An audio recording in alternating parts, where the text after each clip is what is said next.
શાળાના વિદ્યાનગર ખાતે આવેલી એક સ્કૂલના શિક્ષકે ભારતનો સૌથી નાનો ટેબલ ફેન માત્ર 1 સેન્ટીમીટરનો બનાવ્યો છે। સમગ્ર ભારતમાં સૌથી નાનો એટલે કે માત્ર 1 સેન્ટીમીટરની ઊંચાઈવાળો રિમોટથી ચાલતો ટેબલ ફેન બનાવવામાં આવ્યો છે। આ table ફેનને Milkha book of record નોંધણી કરવા માટેનો દાવો કરવામાં આવ્યો છે।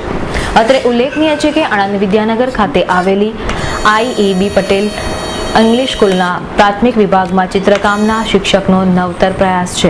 શિક્ષક પિનલગીરી ગોસ્વામીએ આ ટેબલ ફેન બનાવવા માટે નાની motor, plastic, stapler pin, remote control kit, બેટરીનો ઉપયોગ કર્યો છે। સતત 3 દિવસ 3 કલાક સુધી એટલે કે 9 કલાકમાં આ ટેબલ ફેન બનાવી દીધો હતો। તેમણે શાળાના બાળકોને પ્રોત્સાહન પૂરું પાડવા માટે આવો પ્રયોગ હાથ ધર્યો છે। નવી ચીજવસ્તુઓ બનાવવાનો તેમને શોખ છે। આ અગાઉ ભારતમાં 2.4 સેન્ટીમીટરનો ટેબલ ફેન બનેલો છે। તેમણે આ અગાઉ નાનામાં નાની દિવાસળીમાંથી બનાવેલી પેન્સિલ, ચોકમાંથી બનાવેલ મોજડી, શંખ, ફ્લાવર પોટ બનાવ્યા છે। આ ઉપરાંત કોલસામાંથી ગણપતિ, નાની ટોપી, સોસની બોટલ પણ બનાવી છે। મારું નામ છે પિનલગીરી ગોસ્વામી।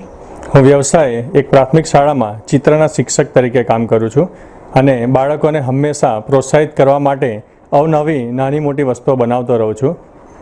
અત્યાર સુધીમાં ભારત દેશમાં સૌથી નાનો ટેબલ ફેન 1.5 સેન્ટીમીટરનો બનેલો છે અને મેં જે ટેબલ ફેન બનાવ્યો છે તેની ઊંચાઈ ફક્ત 1 સેન્ટીમીટર છે।